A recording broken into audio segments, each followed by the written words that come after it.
SciCast and TechCast both share a vision that forecasting should be accountable. That is, you should be making specific forecasts and keeping track of which ones you get right and which ones you get wrong. And that enables you to do many powerful things, but fundamentally it enables you to see how well you're doing and improve over time. SciCast uses a prediction market, which is a different approach from TechCast, even though we have the same goal.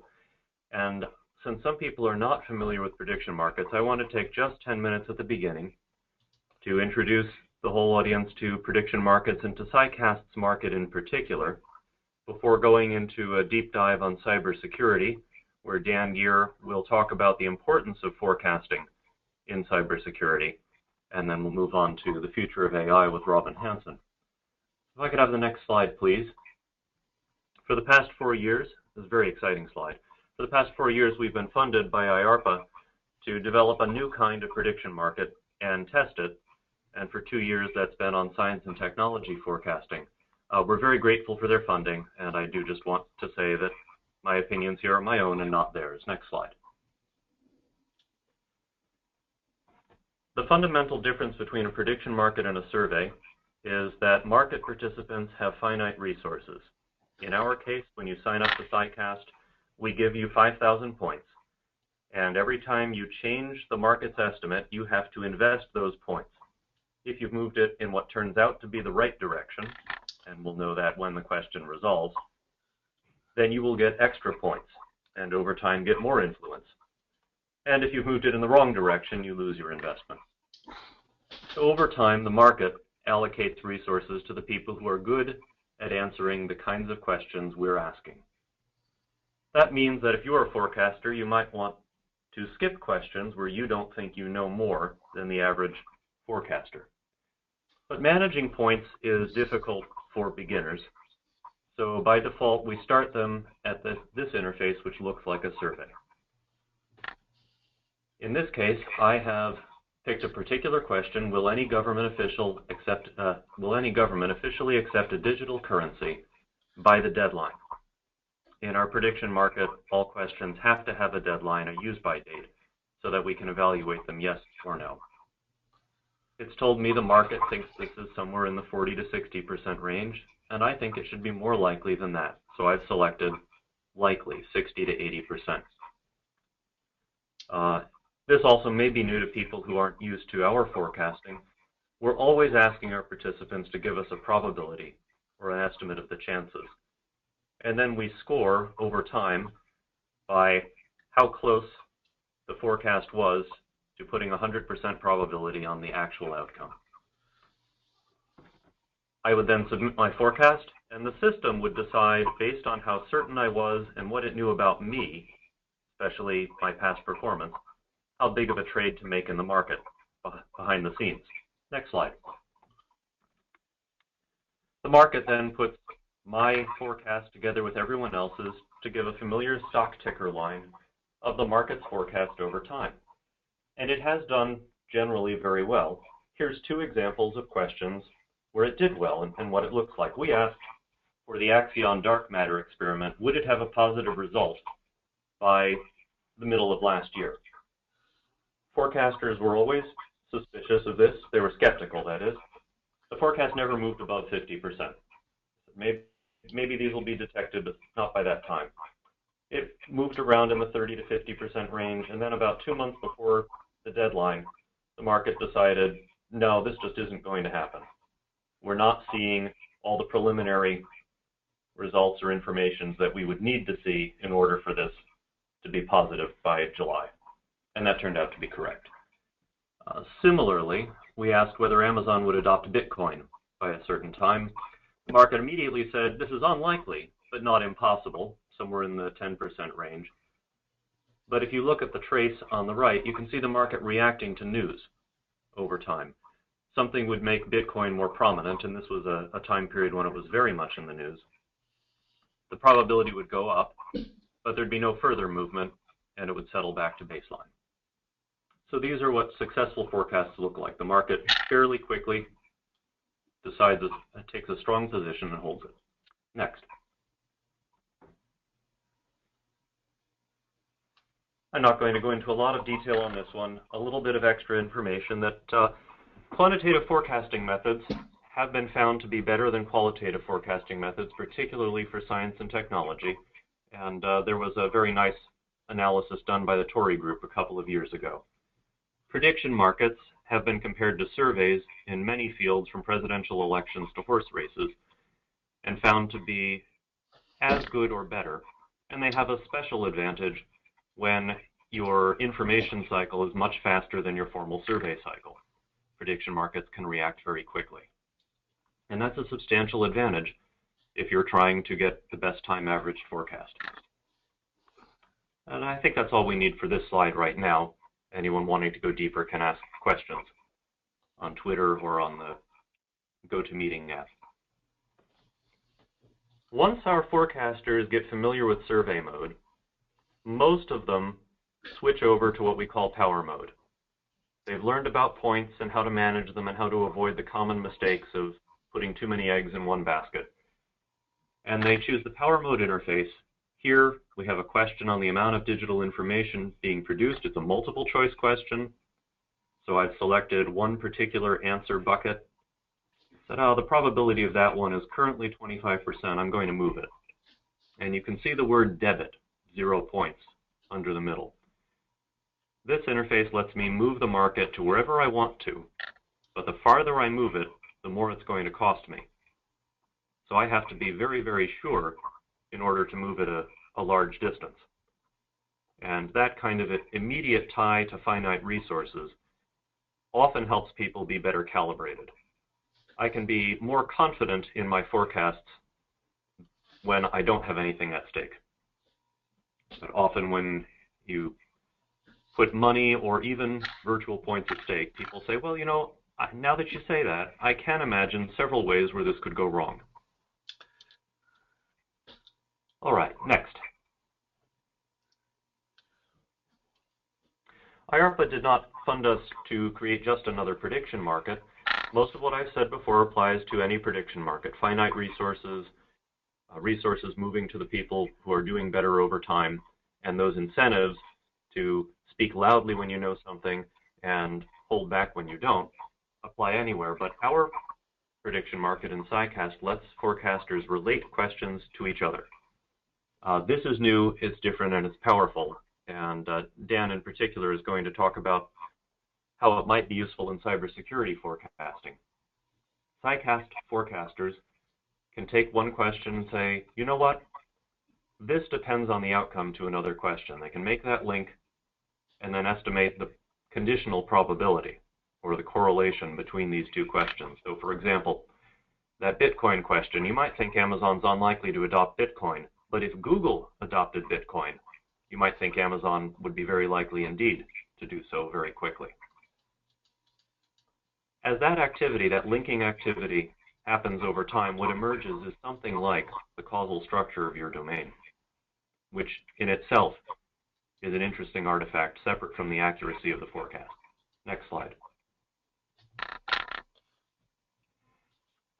Going to run through very quickly an example of how that works in the cybersecurity domain.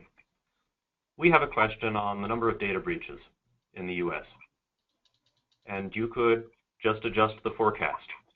Do I think it's more or less likely that there will be at least 250 data breaches? But if you notice here, it's linked to 4 other questions. 2 of them are about data breaches in a particular sector, finance or health. 2 of them are about cyber attacks on the electric grid. Next slide. When you make that forecast, instead of just adjusting the slider, you can, as I've done here, under the red number 1 bullet, assume the answer to one of those other questions. I have assumed that the finance question is going to turn out to be false. This is a scenario, it's a possible world. In that possible world, the market says the chance of my target question being true is 87%. I can adjust that conditional probability, and it's a conditional bet. If my assumption turns out to be incorrect, the bet is called off, and I neither gain nor lose points. If the assumption is met, then it's a forecast. All right. Underneath, the fundamental advance that has let us relate questions and allow forecasters to relate questions on the fly is the system builds a Bayesian network. And that network does Bayesian inference to keep all of the probabilities coherent in this joint probability structure. So now, the forecast you see on this question reflects changes not only here, but to those 4 linked questions, if the change was big enough. And with the next slide, we can see that indeed some of them are. SciCast lets you see who made what forecast, which is interesting information to explore. In this case, you can see the current forecast is 45%. It was made by Geer, who reduced it from 61%. But that 61% is grayed out because that was not a forecast on this question. It was a forecast by Market Snodsbury on another question, which had the effect of changing this question's probability by 7 percentage points. That sort of conditional capability raises the possibility of saying, what will the outcome be based on our actions? If we were to go into cybersecurity, we might ask, what would our time to detection be based on taking each of several available options? And then perhaps management would choose the one that the market estimates to be the most effective. That's the end of my introduction to SciCast, prediction markets, and this new kind of conditional or combinatorial market. Lamora, are there any questions? Well, there is one from our audience, and thank you so much for bringing the questions in. The question is this like IARPA's Good Judgment project? Yes, it is. We started funded by the same program that was funding the Good Judgment project, and we were doing geopolitical forecasting for 2 years. They did a phenomenal job. We also beat the baseline, the thresholds, though not quite as successfully as they did. But we and the sponsor felt that our conditional market, which was brand new technology, might do better in science and technology forecasting than in geopolitics. So we were moved over to geopolitics. Thank you. Sorry, moved over to science and technology.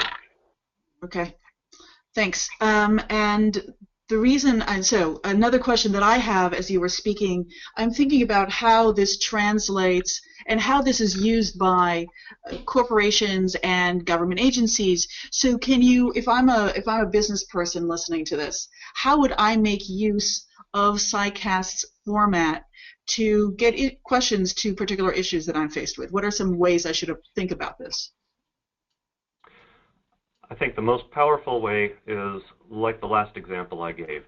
Because you can relate questions to each other, you can include outcome measures that you care about, whether it's stock price or shipment date or price or product price or quantity or quality, and then relate it to several actions you might take. Okay. The market can link those actions. Please continue. I didn't mean to cut you off. Yeah, the market, which could be people in your company, it could be people external to your company, can then decide which actions are likely to make a difference and make quantitative estimates of how big a difference they think those actions would make. And that can be very powerful information to management. That's wonderful. So you can use, the people who can respond can be anybody. They don't need to necessarily be forecasters or people who are experts in the field. You can actually bring this to your people within a corporation, and you would get that collective mind understanding, and they'd be able to give you some crowdsourced information. That's right. It's up to the organizers. SciCast is open to everyone above 18, but Robin in particular has fielded prediction markets inside companies. Okay. And one last question. How granular can you get, and then how expansive can you get? Are there parameters that we need to keep in mind as we're thinking about how we would want to employ the SciCast methodology? Yes. We pioneered a type of question that lets you forecast a continuous quantity, but you give up a little information on the probability distribution to do that. But if all you care about is the average price or the average quantity, then you can be very fine-grained indeed in our market.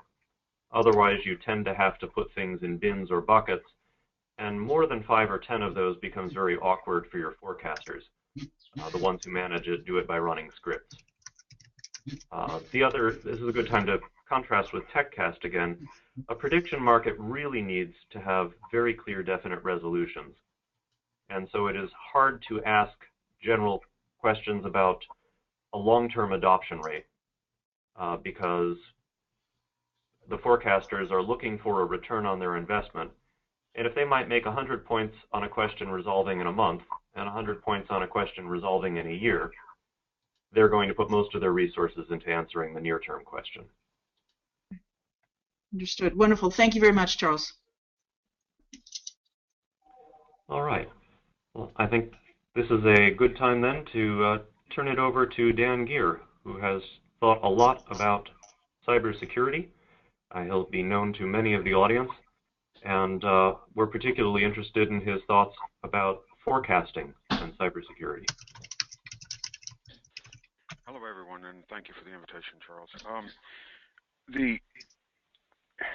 I have spent a good amount of time on the cybersecurity question. I've been at it a long time. Now, I should immediately say that anytime someone says I've been working in cybersecurity for a long time, the first question you should ask them is, well, why haven't you fixed it yet?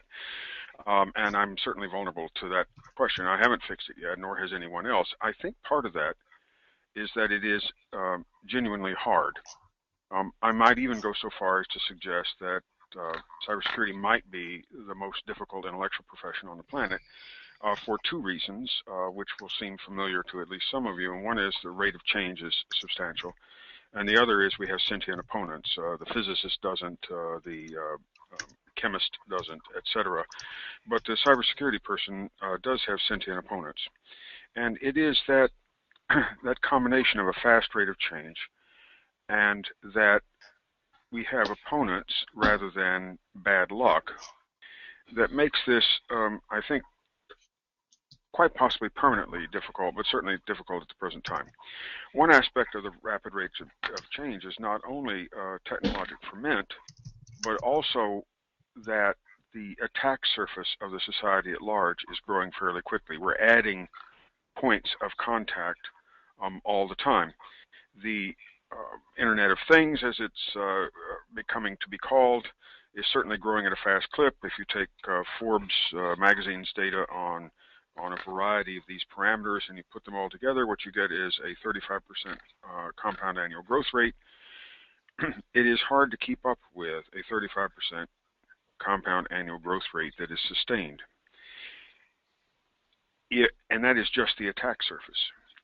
At the same time, it appears to me, anyway, that almost any country that is capable, and a great number of course, private slash amateur slash cybercriminal groups are not in any way focusing on defense, they're focusing on offense.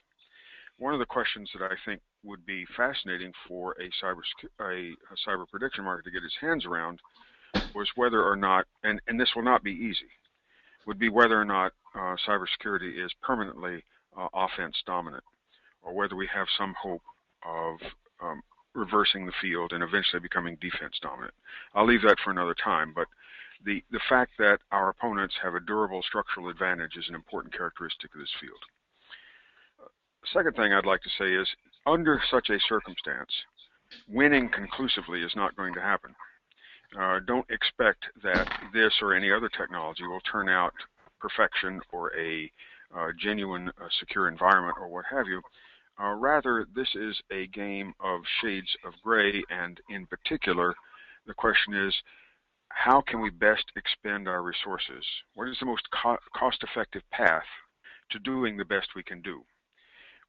And for that, we clearly need prediction, because if we don't have prediction, then in a sense, every possible outcome is equally probable, and as such, there's no good mechanism for deciding how to allocate resources.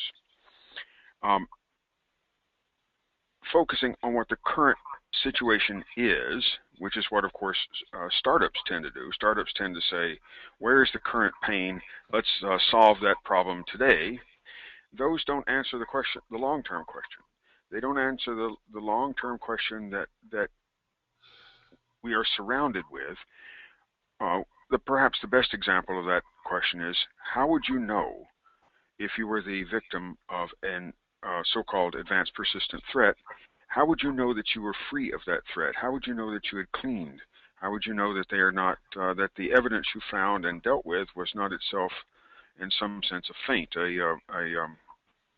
intended to deceive you? How would you know that? So my point is not to depress anyone, but to say that we're not in the game where permanent victory is likely.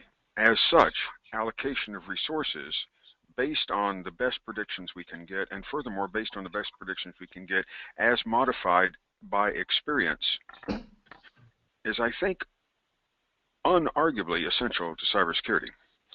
Now,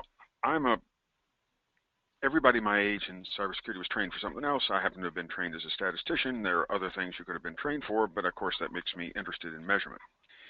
There are no absolutes here. Measurement is a difficult problem.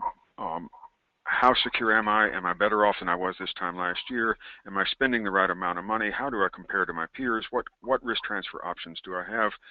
That's been a set of questions that you could be asked by any responsible CEO type or similar level executive for probably 2 decades. There aren't any such absolutes. On the other hand, people who are on the front line, people who are themselves responsible operationally for cybersecurity, for the enterprise in which they're either employed or volunteer or whatever, the people who are directly responsible and have firsthand evidence, they are the best source of information that we can get. As a side issue, and there's one slide there, I believe, for this, I run, along with a colleague, Mukul Parikh, I run an index of cybersecurity. In that we are trying to get a good take on what is our current position in velocity, if you want to call it that. If you want to take, sort of use a physical analog, what is our current position of velocity in cybersecurity? That's modeled on the Consumer Confidence Index. That's a topic for another day. But that is one way to approach this. The other way to approach it is, I believe, through a prediction market. Because on the one hand, it is exceptionally useful to know where am I and how fast am I going and in what direction. And the other is to say, where do I think I will end up in a period of time with respect to a given question that has a closing date that is advertised within a prediction market. And I'm particularly interested in the conditional market aspect of all of this. One could easily ask, will cyber insurance become not just a nice to have, but a requirement? And one might say, if there is another 200 million individual data theft, will that change? Will that make the probability of some state requiring cyber insurance within the year? What would you say about that? And the conditional aspects of this are, I think, a great deal to do with the impenetrability of the cybersecurity arena, given that we have sentient opponents. And so asking people who are on the front line to make estimates and make both a position and velocity on the one hand, and on the other hand of the future, and in particular contingent future. Once I've learned about all this, I thought, we have to do this. This is the kind of thing where once you know about it, your only reaction can be, we must do this. Now, the paths to predictions, as you well know, are several. But one of the aspects of a prediction market that is especially useful, and I think in cybersecurity, I would underscore the word especially, is the fact that you can call out the poor predictors and retain the good ones. Playing the winner, so to speak, is essential in this because of the amount of background noise. This is an area where signal-to-noise ratio is not inherently good. We need to improve the signal-to-noise ratio, and I think the way to do that is to have a way to invite lots of opinions, lots of, if you want to call it that, bets in a market, and at the same time say, as time goes on, we eliminate those who are not adding value. And that kind of Darwinian approach has to apply to this field. The structural advantage of the opposition does to a degree mean that over time we have to imagine that we will come to rely on automation. And automation is already, of course, well underway in many arenas. One could say perhaps that the firewall was the first security automation, perhaps something before that. I'm not into, which one came first. What I'm getting at is that automation is essential here, and not just for labor saving and efficiency, but because there are a large number of things where we cannot detect or operate fast enough. As humans, I mean, we cannot detect or operate fast enough given the nature of the threat. So, what would we do about that? Well, automation is the obvious answer, but automation is not a non-trivial problem. Automating what people do may or may not be the right idea. Automating what is effective at countering threat requires two things. One, that you have a way to measure whether you have succeeded, and the other is to look over time at the rate of change of what problems you believe you have solved versus what set of problems you believe you have not solved. As a society, we could go either of two directions. One is we could say we're going to take the risk-averse, if you will, direction and not deploy further this, that, or the other until we've have some standards for cybersecurity. There's certainly a good argument to be made for that. I think it will fail because, frankly, by the time we have those standards together, everything will have moved on. Society and technology and so forth will have moved on. It is not possible to keep up the way it is, say, with automobile safety. On the other hand, we could say that we want to have a automation regime where the learning is both from the judgment of people who are front line and from the mechanisms that we deploy in an automated sense. And that leads to the question of, well, are you asking to put intelligence into the cyber protections? And yes, I am asking to put protections into the cyber intelligence. It doesn't exactly thrill me to say that we have to do that, because that has side effects that will have to be dealt with. It doesn't thrill me to say that as a human I am incapable of doing this, that, or the other, including protecting myself or my family or what have you. At the same time, I do want that protection. And if we want cyber security in a world that has a 35% compound annual growth rate of surface area, and where almost every country that is capable is building weapons, as well as, of course, amateurs building weapons, I think that the automation side has got to help us here, because we're not going to be able to do it on our own. And I don't think society is going to say, well, we'll just call a halt until we get this problem solved. That has never happened to my knowledge, and it isn't going to happen here. Yes, we will be affected by public events. The contingent question I gave as an example earlier is of that form. If this happens, will something else happen? Not to get carried away, but where did California SB 1386, the first of the data breach laws, come from? And the answer is it came from a situation in which the California personnel system was broken into, and incidentally, that leaked to the personal information of all members of the sitting California legislature. Well, as you might guess, that was a motivator for change, and there will be other episodes like that. But I would like to have some predictive power around episodes of that sort and others. Do we expect there to be impacts in, say, medical devices anytime soon? Do we think that genomically tailored medicines will be particularly important, not so much for confidentiality, but for integrity? And how would we ask a question about that? Having done survey research and prediction markets, I will say this: survey research is vulnerable to idiot respondents. Prediction markets are vulnerable to idiot questions.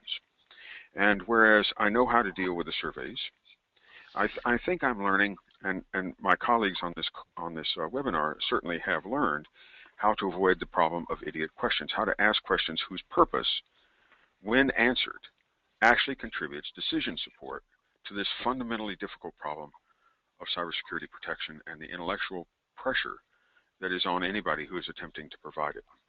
So with that, I think I want to turn it over to Robin, who knows more about the how do you craft intelligence aspect of this than anybody else I know. Wonderful. Thank you so much, Dan. And actually, before you begin, Robin, if I may, we have just one or two questions here. There's a comment that was brought in. It says, unfortunately, cybersecurity also suffers from the Kriegspiel problem of fog of war, knowledge of capabilities, successes, and failures, and is tightly guarded and sensitive information. Do you have any comments on that? Yeah, Dan? it's absolutely true that it suffers from the fog of war problem, and the way you can approach that is through the current debate of should companies or individuals have the right or the permission, or however you want to put it, to strike back. If I'm being bombarded with a, let's say, denial of service from a large number of machines in a particular network or a particular country or what have you, do I have the right to shoot back?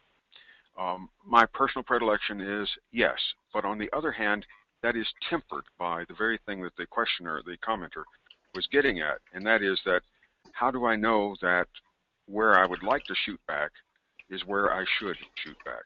The fog of war aspect here is that almost all denial of service attacks are mounted from machines that are not the property of the attacker but somebody else's, and are, I guess you would call that, unwitting accomplices to the activity.